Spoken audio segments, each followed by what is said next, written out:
Hi అండి, నమస్తే. Welcome back to our channel star and home. ఇవాళ మన వీడియోలో అయితే పాలకూరతో అయితే ఒక చక్కని రెసిపీ అయితే చూపించబోతున్నానండి. చాలా సింపుల్ వేలో 5 నిమిషాల్లో అయిపోయే విధంగా అయితే చూపించబోతున్నాను. ఎవరైనా సరే ఈజీగా చేసుకునే విధంగా అయితే చూపించబోతున్నానండి. బ్యాచిలర్స్ కూడా చాలా ఈజీగా అయితే చేసుకోవచ్చు.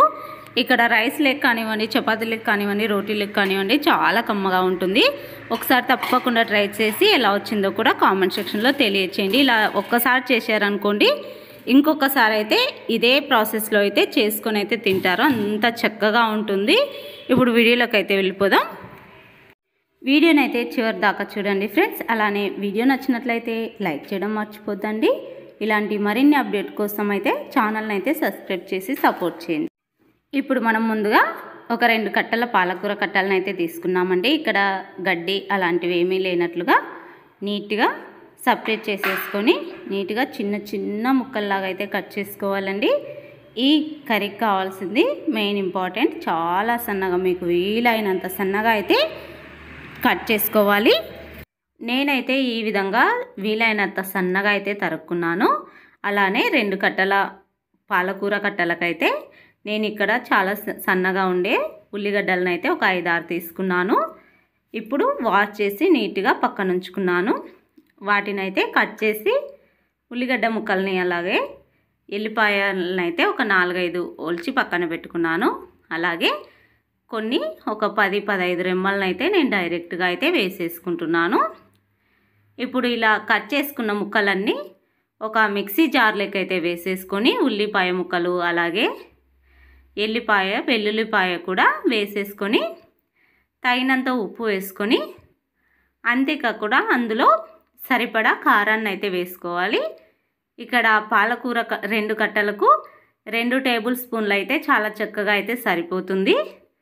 కాకపోతే ఇంకా ఎక్కువ స్పైసీగా తినాలి అనుకునే వాళ్ళైతే కొంతమంది ఆకుకూరలకైతే కొద్దిగా కారం ఎక్కువగా వేసుకొని తింటారు. మీ టేస్ట్ని బట్టి మీరైతే కారాన్ని అయితే సర్వ్ చేసుకోవచ్చు. ఇప్పుడు మిక్సీ పైన మూత పెట్టేసుకొని మెత్తటి పేస్ట్లా కాకుండా బరకగా అయితే పట్టుకోండి. చూడండి, వీడియోలో చూపిస్తున్న విధంగా అయితే మనం బరకగా పట్టేసుకోవాలి. ఇలా బరకగా పట్టుకున్న గిన్నెను, మిక్సీ గిన్నెను పక్కన ఉంచుకొని స్టవ్ ఆన్ చేసి ప్యాన్ పెట్టుకొని ఈ కర్రీకి అయితే ఆయిల్ అయితే కొద్దిగా ఎక్కువగానే పడుతుందండి. కొద్దిగా పోపు దినుసులు వేసుకోండి. మీకు ఏవి అవైలబుల్గా ఉంటే అవి ఒలిచి పెట్టుకున్న ఎల్లుల్లిపాయలను అయితే వేసుకోండి. అలానే ఒక 2-3 ఎండుమిర్చీలను అయితే దంచి అయినా వేసుకోండి, డైరెక్ట్గా అయినా వేసుకోండి. ముందుగా ఒక 2 రెమ్మల కరివేపాకు వేసుకోండి. అది కొద్దిగా లైట్గా ఫ్రై అయిన తర్వాత ముందుగా బరకగా పట్టి పెట్టుకున్న మిశ్రమాన్ని అయితే ఈ ఆయిల్ లేకైతే వేసేసుకొని మంట సిమ్లో లేదా మీడియంలో ఉంచుకుంటూ పక్కనే ఉండి ఒక 4-5 నిమిషాల పాటు అయితే చక్కగా వేయించుకోండి. ఇక్కడ గుర్తుపెట్టుకోవాల్సిన విషయం ఏంటంటే ఈ వేయించుకోవడం చాలా చక్కగా అయితే వేయించుకోవాలండి. లైట్గా అడుగు పట్టినా కూడా కర్రీకి అయితే చాలా మంచి టేస్ట్ అయితే వస్తుంది. కొంతమందికి కూర అడుగంటితే ఇష్టం ఉండదు, కానీ ఈ కర్రీకి అయితే చాలా టేస్ట్ అయితే వస్తుందండి. ఇలా 5-6 నిమిషాల తర్వాత ఈ విధంగా ఆయిల్ అయితే సపరేట్ అయిపోతుంది. చూడండి, చాలా చక్కగా అయితే ఆయిల్ సపరేట్ అవుతుంది. ఇప్పుడు మనం ముందుగా కడిగి పెట్టుకున్న పాలకూరను అయితే డైరెక్ట్గా వేసేసుకొని చక్కగా అంతా కలిసేలాగా అయితే ఒకసారి కలుపుకోవాలి. చూడండి, చాలా సన్నగా, వీలైనంత సన్నగా అయితే కట్ చేసుకోవాలి పాలకూరను. ఎందుకంటే పీచులుగా ఉన్నట్టుగా చాలా చక్కగా అయితే అంతా కలిసిపోతుంది. చిన్నగా కట్ చేసుకున్నారనుకోండి. మిశ్రమాన్ని పాలకూరనంతా వేసిన తర్వాత ఒక 2-3 నిమిషాలకే చక్కగా కూర అయితే రెడీ అయిపోతుంది. చూడండి, ఈ విధంగా రెడీ అయిన కూరనైతే డైరెక్ట్గా వేడివేడి అన్నంలోకైనా సర్వ్ చేసుకోవచ్చు, లేదా రోటీ లేకైనా సరే, చపాతీ లేకైనా సరే చాలా సూపర్గా ఉంటుందండి.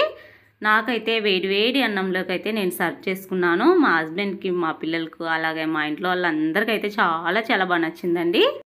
నేను చెప్పడం అయితే కాదండి, మీరు ఒకసారి ట్రై చేయండి. చాలా బాగా నచ్చుతుందండి ఇంట్లో వాళ్ళకైతే. మామూలు కర్రీ కంటే పాలకూర అంటే చాలా మందికి అంటే అస్సలు ఇష్టం ఉండదు. అలానే మా ఇంట్లో కూడా ఎవరికి ఇష్టం ఉండదండి. అందుకని చెప్పేసి 2 కట్టలు తెచ్చి చేసి ఈ విధంగా ట్రై చేశానండి. అసలు ఇంట్లో వాళ్ళు లొట్టలు వేసుకుంటూ తింటారండి, అంత టేస్టీగా ఉంటుంది. దీని ముందు అయితే ఏది కూడా పని చేయదండి, అంత బాగుంటుంది. తప్పకుండా మీరు కూడా ఈ విధంగా ట్రై చేసి చాలా సింపుల్ వేలో జస్ట్ 5-6 నిమిషాలకే ఈ కర్రీ రెడీ అయిపోతుందండి. ఇలా ఒకసారి ట్రై చేసి మీకు ఎలా వచ్చిందో కూడా నా కామెంట్ సెక్షన్లో తెలియచేయండి. వీడియో నచ్చినట్లయితే లైక్ చేయండి. ఇలాంటి మరిన్ని కొత్త రెసిపీస్ కోసం నా ఛానల్ని స్టార్ అను హోమ్ని అయితే ఇక్కడైతే నేను ఒక విషయం మాట్లాడాలనుకుంటున్నానండి. నా ఛానల్ అయితే 2-3 రోజులు అయిందండి మానిటైజేషన్ అయ్యి. ఒక్కటే రోజులో అయితే మానిటైజేషన్ అయిపోయిందండి. చాలా ధన్యవాదాలండి. ఇదంతా మీ క్రెడిటేనండి. 1000 సబ్స్క్రైబ్స్ కాకముందే 4000 వాచ్ టైం అవర్స్ అయితే అయిపోయింది. అలానే మన ఛానల్లో ఇలాంటి కొత్త రెసిపీస్తో అయితే మీ ముందుకైతే వచ్చానండి.